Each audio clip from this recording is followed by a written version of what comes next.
Lose your breath again. He is an amazing Spotlight on Hope honoree this year, and you will see at the young age of 13 what a remarkable young person he is. Now, Will is going to tell you specifically about his journey with type 1 diabetes, but let me share with you a few details first. After a brief hospitalization at his diagnosis, Will came to Joslin with his family and met with members of our pediatric team. And he's received his diabetes care at Joslin ever since. Now, over the past 7.5 years, while maintaining an active schedule that of course includes school, but you have to help me here, Will, golf, swimming, tennis, soccer, lacrosse, baseball, and hockey. Did I miss anything? Did I miss anything? And a shout out to his parents for keeping up with those sports. But during that time and that busy schedule, Will, along with the help of his parents, has checked his blood glucose levels 20,000 times. He's changed his pod pump 1,000 times. He's changed the sensor on his CGM, continuous glucose monitor, a Dexcom, over 100 times. And we have seen Will and his family at Joslin more than 45 times. No wonder we feel like our patients are members of our family.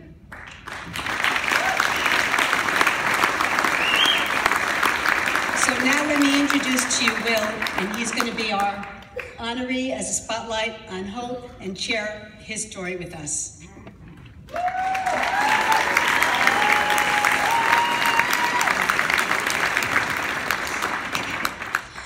I was diagnosed with type 1 diabetes in the summer of 2010 when I was only 6 years old. I don't remember all the details around those early days. My parents tell me that they noticed something was wrong when I started going to the bathroom very often and drinking lots of water. My family and I were planning to go on vacation in Maine, and the day we were to leave, my mom brought me to the pediatrician. I remember the doctor speaking with my mom and saying that we needed to get to Children's Hospital, and I saw my mom begin to cry. We rushed home, picked up my sister and younger brothers, and they helped me pack a few things before we all drove to the hospital. We rushed home. On the way to the hospital, my mom called my dad at work and told him to meet us at Children's. I could tell that everyone was scared and nervous, but I didn't really know why. At Children's, I was told for the first time that I had type 1 diabetes. And though I think I first began to realize that things would be different for me, I didn't fully understand. I really hated needles, more than most kids, so getting used to finger pricks and insulin shots took some time. The nurses literally would have to chase me around the floor of the hospital when it was time to take a shot. One nurse actually named me the runner. I had so much to learn too. I couldn't just eat something without checking my blood sugar and adding insulin. And some foods made me feel different than others. But even then, I don't think I realized that I would have to deal with this for the rest of my life. Since those first days at Children's 7 years ago, I like to think I've made progress. In many ways, I'm just like most kids. I love sports, especially hockey and baseball, and spending time with my family. But in this one way, I'm not.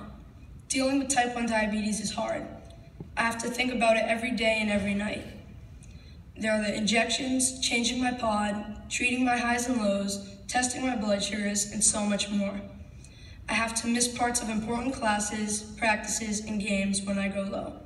Wherever I go, I have to explain what diabetes is to people and why I wear a large white insulin pod on my arm. I always carry a little knapsack around with sugar and supplies if I go low. Sometimes, I wish I could just be free of all these things. I know my parents worry. Playdates were a huge deal, and it was 6th grade before I could have my first sleepover. We have some scary experiences with lows too, but I try not to dwell on all these things and do not let them stop me. Through this all, Joslin has become a second home to my parents and me, and the people there have become a second family. I remember the very first visit. We drove down from our vacation in Maine, and my parents tried to distract me by talking about our vacation and the Red Sox, but I was scared. I was still trying to figure things out, and I had no idea what to expect at Joslin. I just knew that I didn't like going to the doctors, and I definitely didn't like diabetes. When we arrived at Joslin, the people there were very nice. We met Ashley Keating, my nurse practitioner, who was really smart. Later, we met Dr. LaFell, who was a really hard worker and brilliant.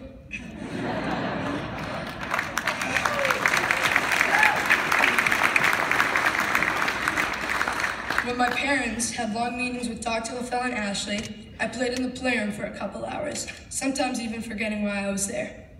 I made some pretty cool projects in that playroom. During the past 7 years, Dr. LaFell and Ashley and the entire team at Joslin have made the visits more bearable and really tried to keep me healthy.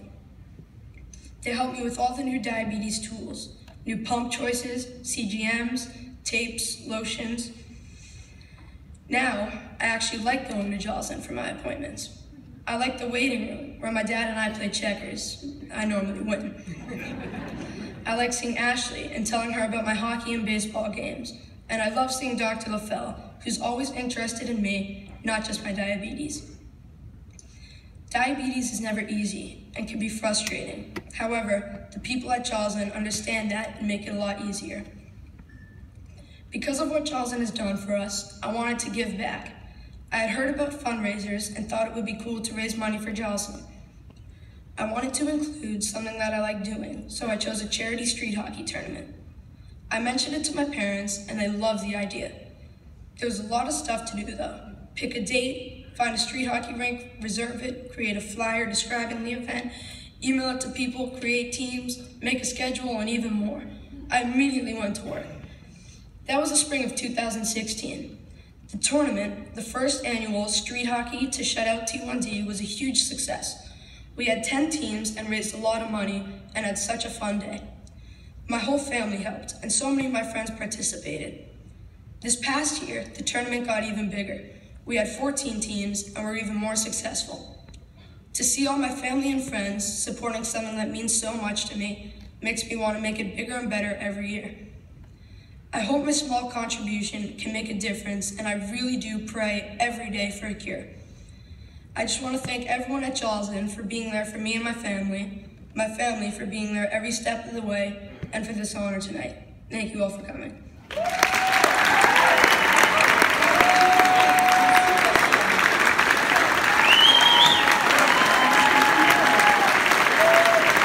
Whoa, how about it, folks? Will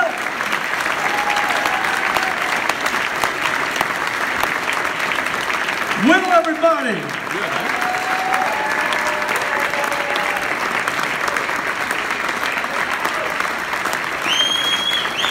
Amazing. Hey, Will, can I get a hug? He listens to me every morning. There's a smart kid.